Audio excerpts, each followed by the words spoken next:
Just as the air grows crisp and the days grow shorten, we are invited to pause, reflect, and refocus.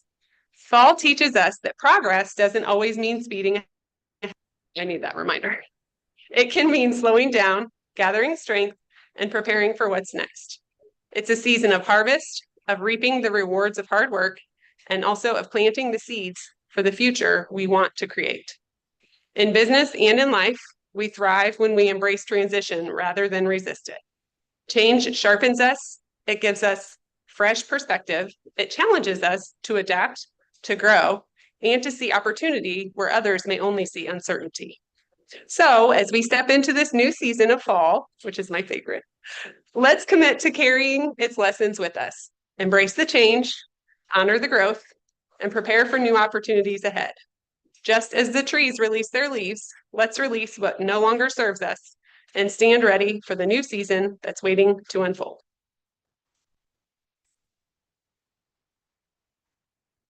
Thank you, Cheyenne. And now, Michelle, would you come up and introduce our guest today?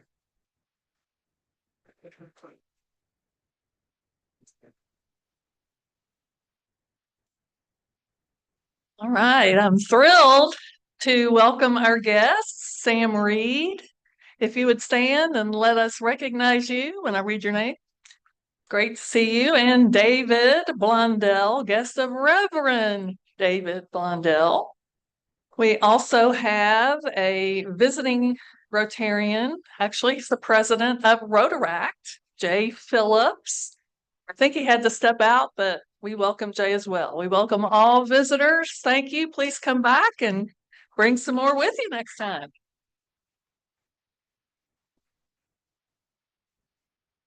And Bruce Daly's got the lottery. Would you be so gracious to draw a couple? Yes, you. $1,300. $1,300. All right. You can afford Bill Strauss for a photograph. Last three numbers, 229.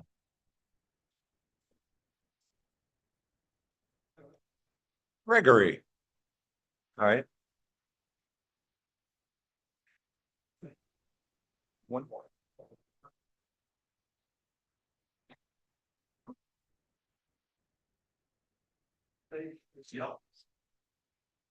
And then the second one, 220.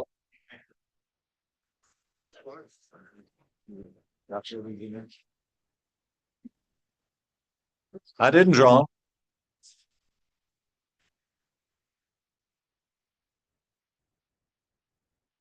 Ace of spades is what we're looking for. Queen of spades. Make up your mind, Bruce. Queen of spades. 4 clubs. Thanks for playing.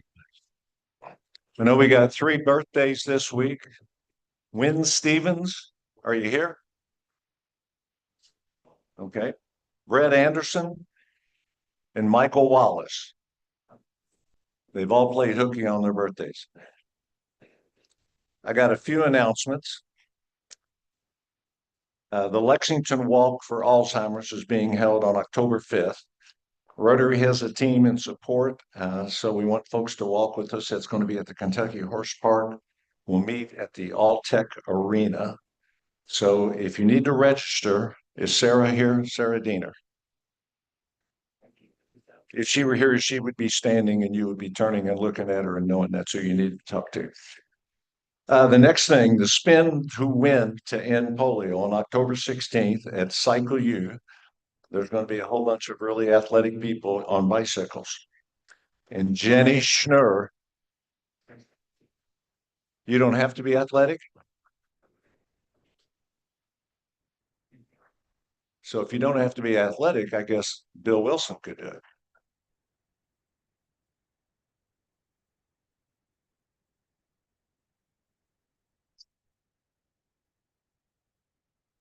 I'm out of town that day. But anyway, Jenny Schnurr and Susan Adams are collecting names, and there's a place to register to do that. And all the money goes to End Polio.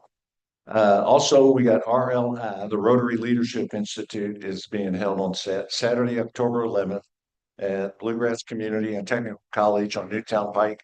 And if you want to be attending that, Judy Worth is the person to see, but there's also information in the newsletter. Tomorrow morning is the early morning mixer from 8 to 9:30 at 46 Solutions at Lexington Green. Everybody's invited. I've actually gone to this and it's really cool. There's a whole bunch of really young people there. That's why I stood out. I'm not Jamie today. Jamie is out of town. So my turn in the barrel starts next Thursday. So anything that I say today, I can't be held against me. But anyway, but it's a great day to be a Lexington Rotarian because service above self lives in this club. And it's not just a motto on a banner. It's a life of purpose that gives all of us meaning. So my thought for the day. Now I'd like to introduce Jeff Thompson to introduce our speaker.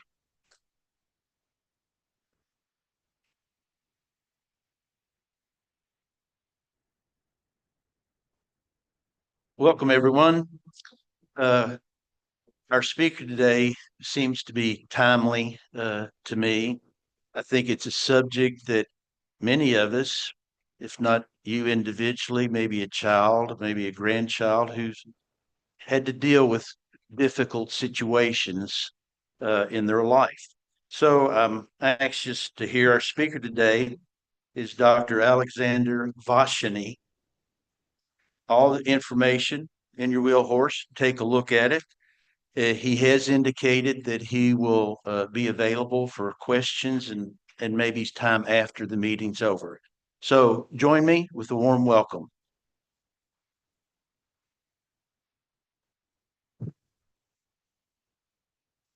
Thank you very much. I'd like to thank Jamie as well as Lyle Hannah, along with all Rotarians, for inviting me today to speak to you about the problem of bullying and the solutions to bullying. The title of my presentation is From Hurt to Hope: Can We Build Bully-Free Communities in Kentucky and Beyond? And I hope to provide you with an answer during my brief presentation. Let's see if technology cooperates. Yes. So my talk is divided essentially into three parts. I'm going to talk to you about the problem.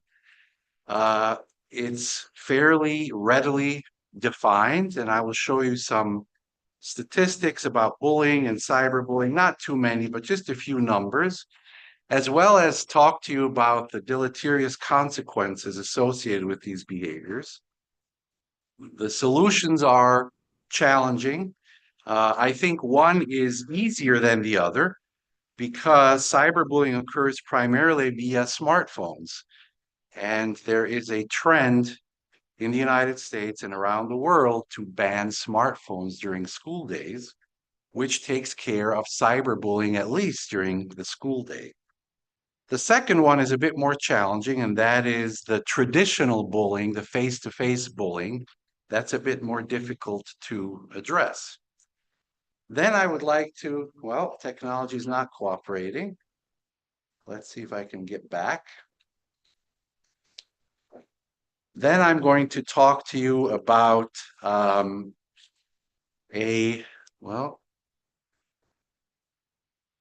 See if I can turn off the automatic transitions to the That's what it is, okay.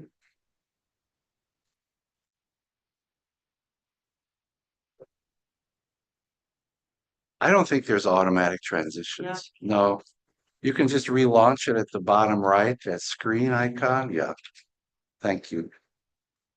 So let me see if I can go back. So the third part of my presentation is a case study of Kiva. Kiva is a bullying prevention program that was actually developed in Finland, but has been implemented in a number of countries around the world, including the United States. So first, what is cyberbullying or bullying? It can be defined as aggressive intentional behavior with the intent of harming, and it occurs repeatedly over time. Bullying can be physical, verbal, as well as social, including cyberbullying, and it generally aims to cause fear, distress, and harm the target. Examples of bullying that we're all very familiar with, we heard about how we have ourselves been victims of bullying or know someone who was bullied, include verbal bullying, name calling, insults, threats, which can be verbal or nonverbal, sarcasm, belittling, direct physical harm, the worst form, kicking, hitting, punching, shoving, as well as public humiliation, starting rumors, and social exclusion. Cyberbullying is probably a bit more hidden because it occurs virtually, but it includes in particular things like body shaming, tagging photos or videos, spreading rumors or lies about peers, sharing private content without consent, creating fake profiles, threatening messages, exclusion, mocking, and harassment. When we look in the United States, we find that approximately 20% of youth indicate being bullied. This is slightly lower than the figures globally, which are 30%. Females are at greater risk than males, 22 versus 17%. And cyberbullying affects about 10% of children globally. Children includes adolescents, but it's over 50% in the United States because we are technologically advanced and sophisticated, and all of our children have smartphones. When we look at detailed bullying statistics, I highlighted a few lines here. First of all, again, females are at greater risk. Secondly, in terms of when this occurs, middle school is probably the worst. And there's a 20%, a 26% incidence.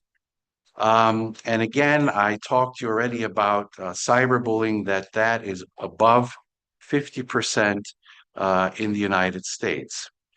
Where does bullying happen? Well, it happens in classrooms, it happens in the hallway, in the cafeteria, as well as outside on school grounds. When we look at the incidence of bullying, there's something called comorbidity, where approximately 20% of bullied students also report being cyberbullied. So there's a very high degree of comorbidity between these two.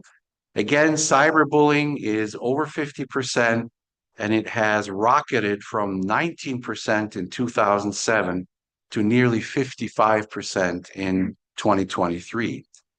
Adolescent girls are more likely to be cyberbullied, almost 60% in comparison to 50% for boys.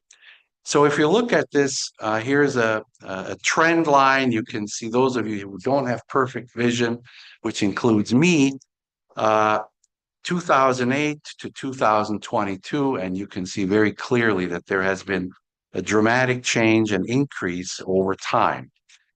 So why are youth bullied, children and adolescents bullied?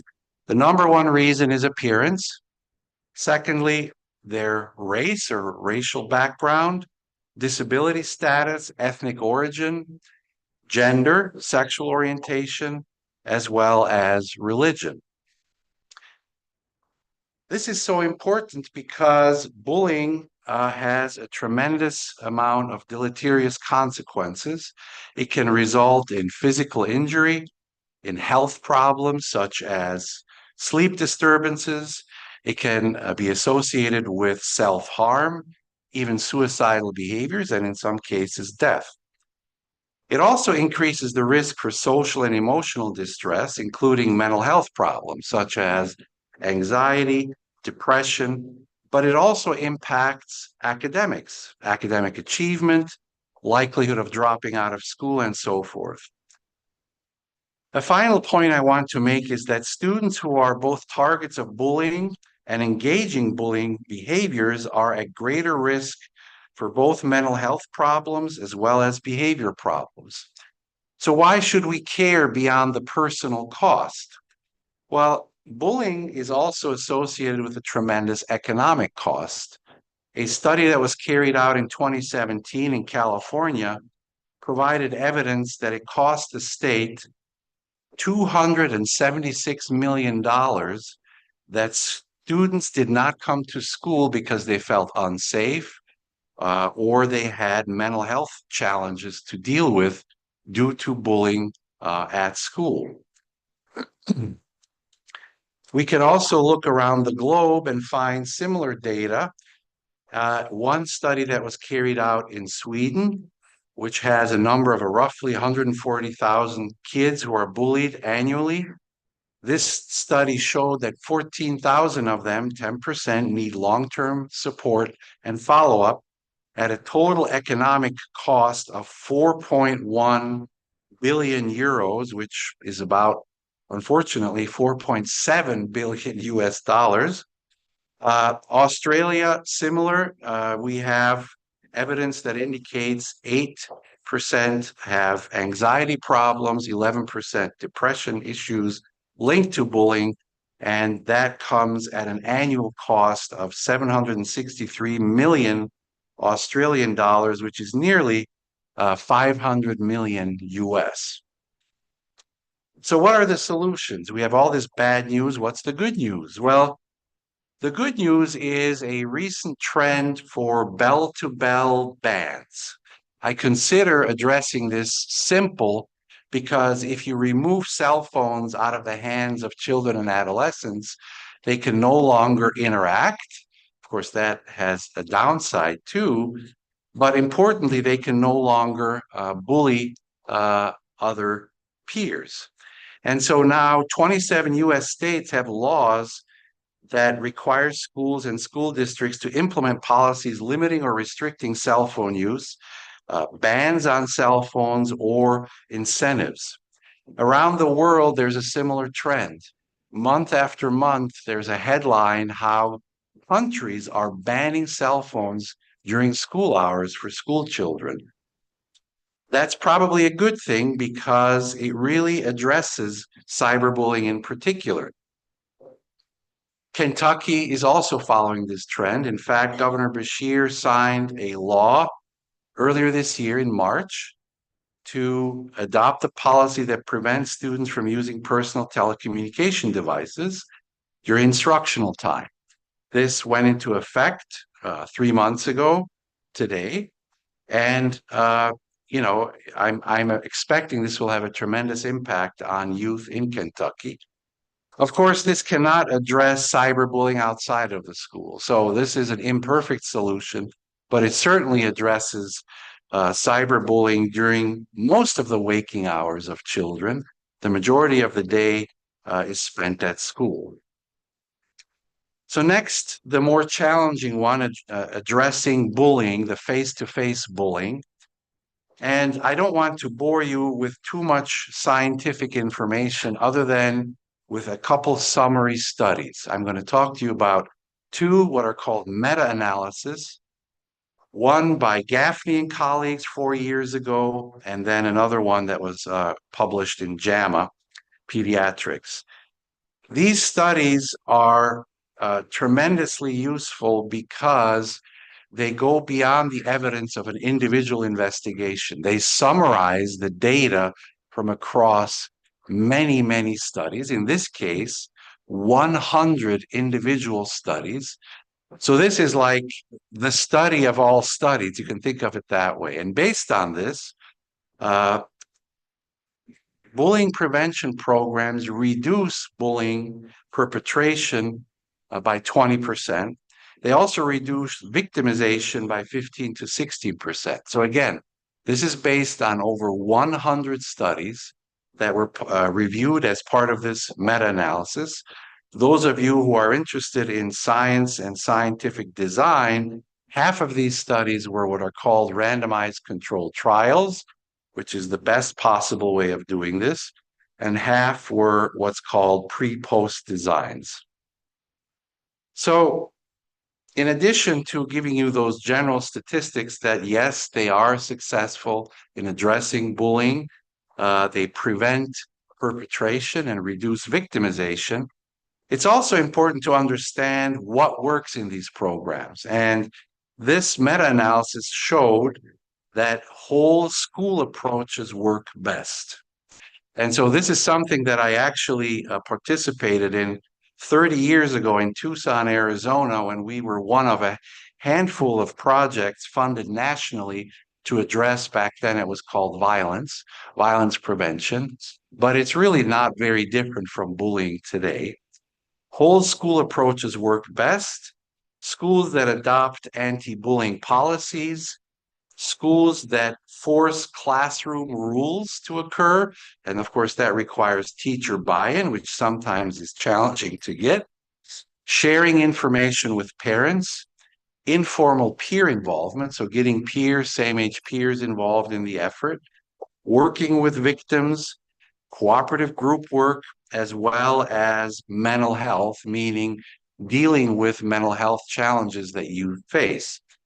So you can see on the image on the right-hand side of your screen that detection, support, response, and prevention, all of these have to happen to really make a difference at schools. So just to summarize, these are the most effective components: the whole school approach, anti-bullying policies that are school-wide, classroom rules, parent information, as well as peer involvement. This just summarizes the same information in prettier figures, and I'm going to skip that and go to the next one. The second meta-analysis was published in JAMA Pediatrics, Journal of the American Medical Association. It's based on 69 randomized controlled trials. Again, that's the absolute pinnacle of being able to establish cause and effect scientifically. And it's based on over 100,000 students. Important insights at the bottom of the screen include that program duration didn't make a big difference. So whether a program was 6 months versus 2 years, there were similar effects across locations and contexts, which is good news, meaning whether it's an urban school district, a rural one, East Coast, West Coast, the South, the North, it doesn't matter.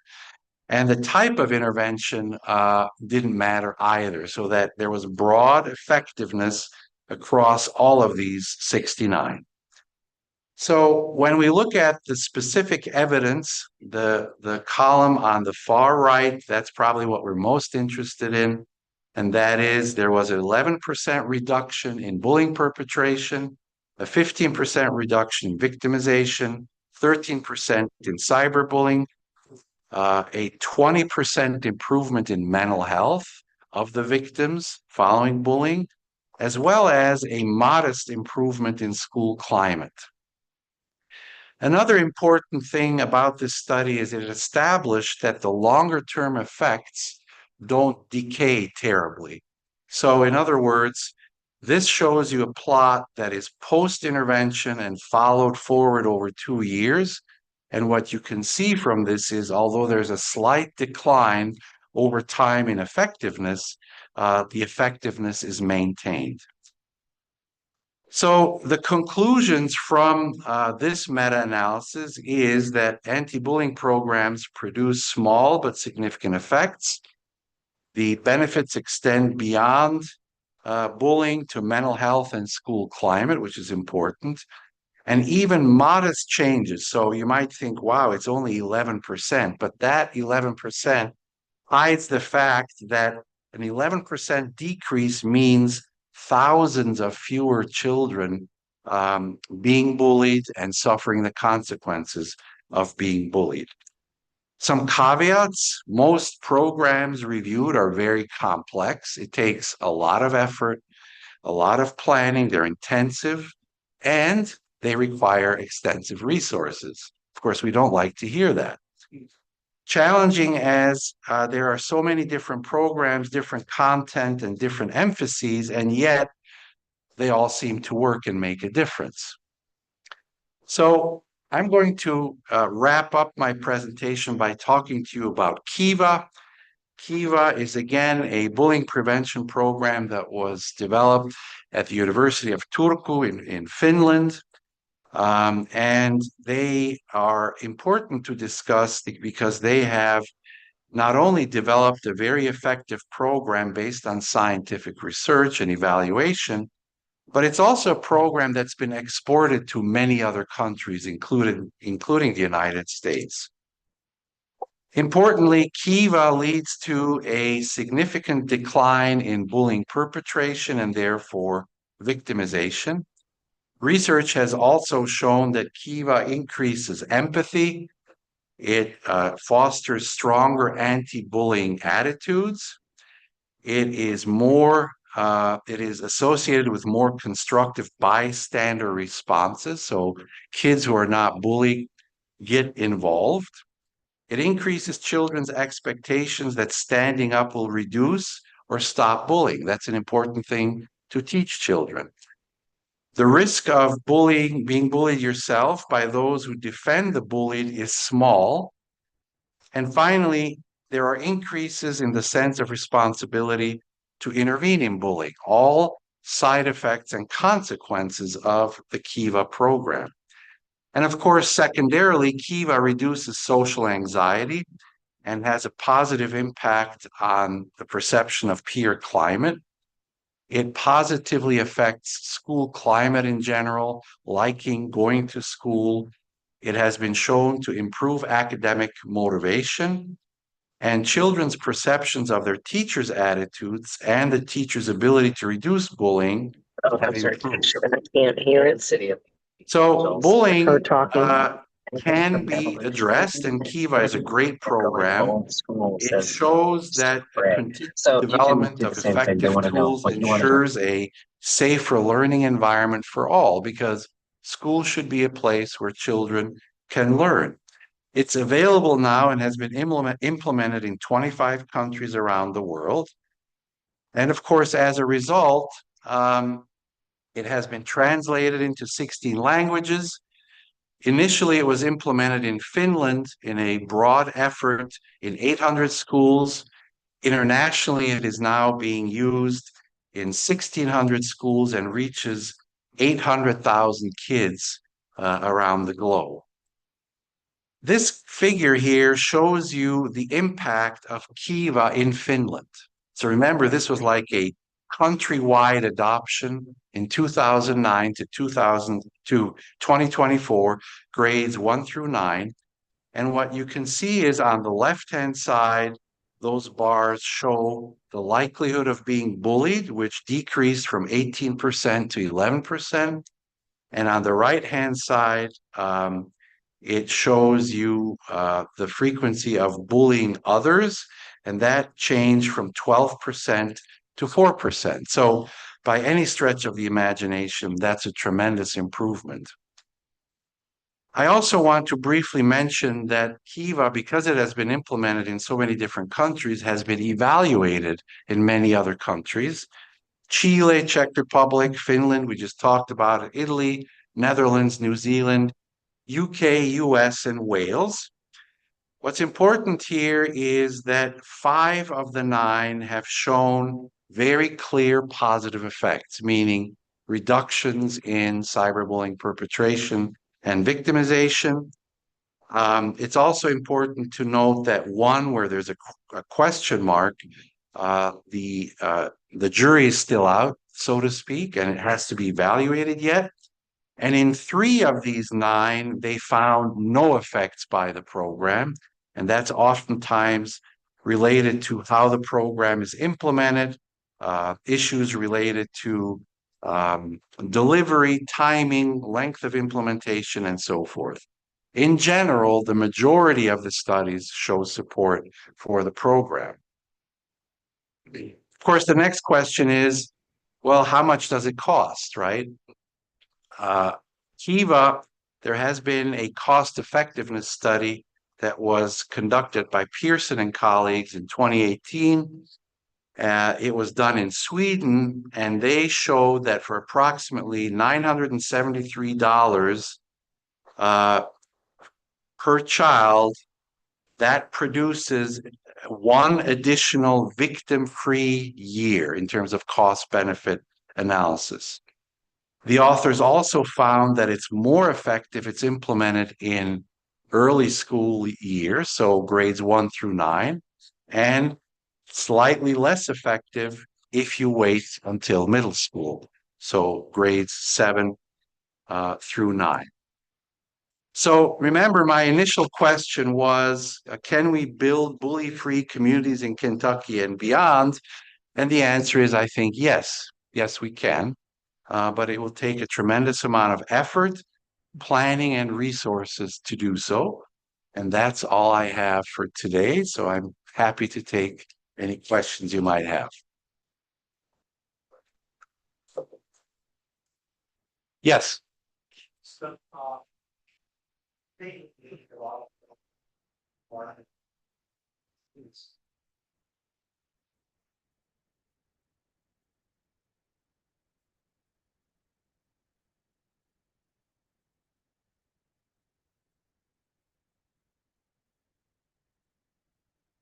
So the answer is not an easy one. You know, our educational system is probably the best in the world. It guarantees K-12 education for every child, which is a unique thing, by the way. That's not the same anywhere else. But we have 18,000 independent school districts in the United States. Don't quote me on that exact number. So the problem with that is each school district makes their own decisions of how to tackle a problem. And so to answer your question, yes, there are many efforts, but it varies from school district to school district. It's oftentimes related to the severity of the problem as well as resources that are available because it costs extra money to do something. This goes beyond having an assembly and appealing to middle schoolers, be nice to each other. It has to be more.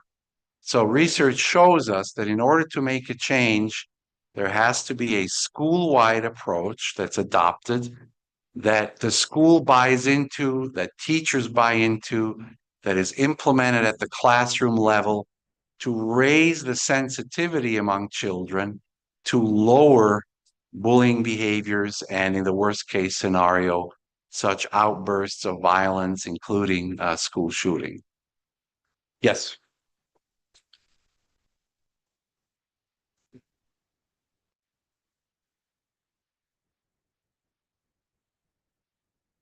That's very good news. I'm glad to hear that. What about forward that then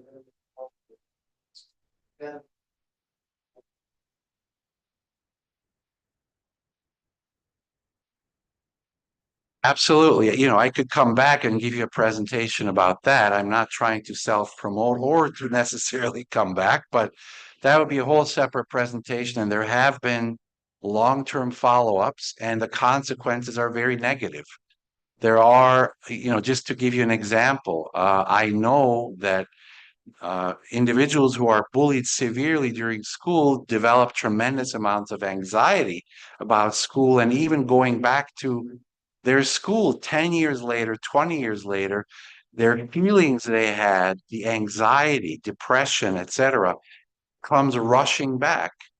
There's also long-term follow-up that have shown that bullying has an impact on employability, has an impact on maintaining relationships, interpersonal close relationships, relationships with peers. So absolutely, there are long-term consequences to bullying. So this goes beyond making our children safe during their school days, but it's a thing about helping people and preventing problems over a lifetime. Yes. I think we can afford, but you know, there's a need for political will to do so. I mean, you are business leaders and community leaders, and you know how things work. And sometimes it's a political issue to get a school district to adopt the bullying prevention program, to roll it out into schools, to get teacher buy-in who are already overwhelmed and stressed. So it requires everyone to be part of this effort from, you know, the top decision making to classroom level. Yes.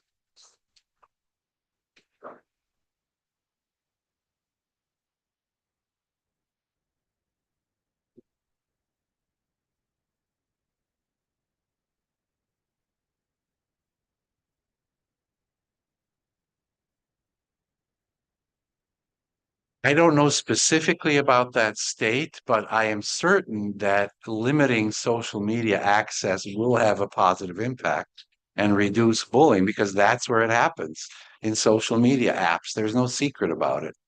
You know, it just took us and the whole world quite a while to figure out, wow, this is really bad for our children. You know, if you have children and grandchildren, you know that at the age of 6, they want an iPhone, and if it's not the newest and the best, they feel like they're going to be bullied about having a Nokia or a Motorola or something like that. Uh, I know, you know, I tried that with my own children, but the point being, it's a very challenging issue to address. We cannot undo what is common today. And so the best we can do is retroactively provide patches, fixes like limiting and enforcing access to social media. There are laws about that, that you can't have an account if you're a certain age and so forth. But, you know, kids have been very creative to bypass these barriers to get accounts in apps that they shouldn't have accounts in. And I do think now that these things are happening at the state level, that regulate access, that will improve things. Of course, it's also kind of un-American to start censoring and limiting access to information, to exchanges and so forth. But for the health and well-being of our children, it's a necessity today. Yes. What role is attention and solution there? Parenting is very important. You might remember from the blur of all my slides that parents getting parent buy-in, getting sharing information with parents about bullying prevention efforts has been shown to be very important and part of a bullying prevention effort. Educating them, becoming aware of what the messages are that the children are hearing at school. Because if you keep exposing children in third, fourth, and fifth grade to anti-bullying messages, eventually they're going to say something at home. And so it's very important that parents are part of that effort. Yes. Yes. Talk focused mostly on bullying and school kids, but in my experience, I seem to be seeing more chances of adults also bullying and being bullied. So when you talk about, is that just personal anecdotes, or is that something that we've also seen statistical rise? You know, what can we do about that? Yeah, I mean, that's always been a problem, you know, workplace bullying, social exclusion, passive aggressive behavior. Many of us have probably experienced it, witnessed it. I don't have specific knowledge about the frequency of that, but I can tell you with great certainty that it's very common, unfortunately. There are safeguards that have slowly worked their way into the workplace. Big organizations have, like the University of Kentucky, mechanisms where you can report such things, even anonymously. And so it's definitely improved, I would say, than 10 years ago, 20 years ago, 30 years ago. But we obviously still have a ways to go to eliminate that completely. Yes. Yes.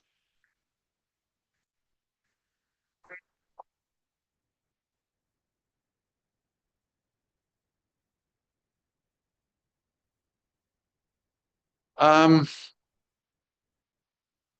I would say that yes, school shootings, which are, you know, the ultimate nightmare for school districts, communities, parents, families. I think very often the perpetrators were frequently bullied themselves and have mental health problems because of that. I don't want to say that's the sole cause, but it certainly contributes. In one of my courses on adolescent development that I teach, I do a case study about some school shootings, and we take a closer look at the perpetrators. And in almost all cases, these kids who end up committing such behaviors were bullied in school. They were ridiculed. They might have not been doing as well academically. They had challenges with their parents, their peers, and so forth. So bullying prevention would certainly have an impact on the likelihood of school shootings. Yes. One last question.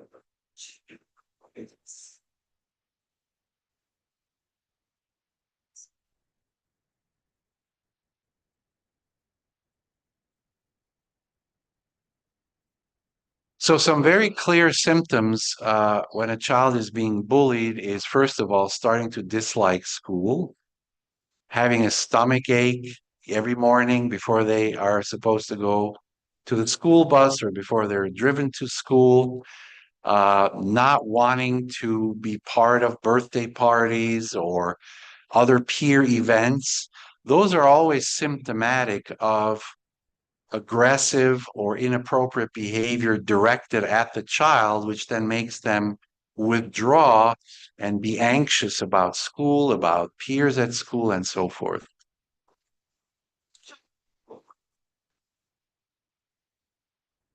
That's a little more challenging. So it turns out, you remember I said comorbidity is high, meaning if you bully, you also cyberbully. But oddly enough, bullies themselves are often also the victims of bullying themselves.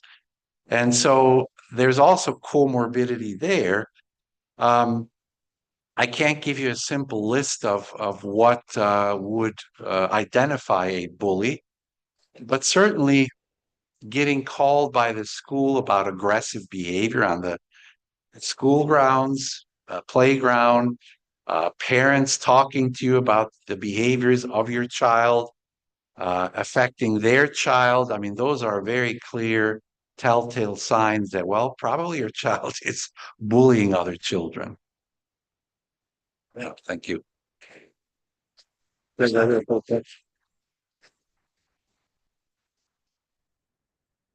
Dr. V, because I can't pronounce your name, I'm not as smart as Jeff. Thank you very much. This is a world famous lithograph from Bill Strauss, which you cannot find on eBay. And Sean, you got a preview for next week? Before we adjourn, come on up. They can't hear you back there. Yeah, I'm here to give you a really quick assignment.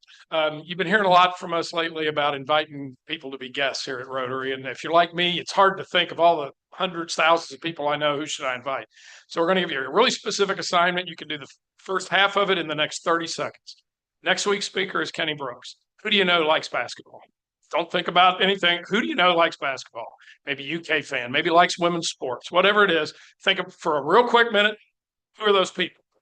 Before you have dinner tonight, invite one of them to Rotary next week. All right, that's the assignment. Thank you. Thank you, Sean. I said it at the beginning, and I'll say it every week when I'm up here for the next 6 times. It's really special to be a Lexington Rotarian. Every day we have an opportunity to change someone's life. Many of you know during COVID, my daughter and I did a Facebook live music show 18 times during that period. And our motto every time we finished was do more, do better, and just be kind. That's my message. We're adjourned.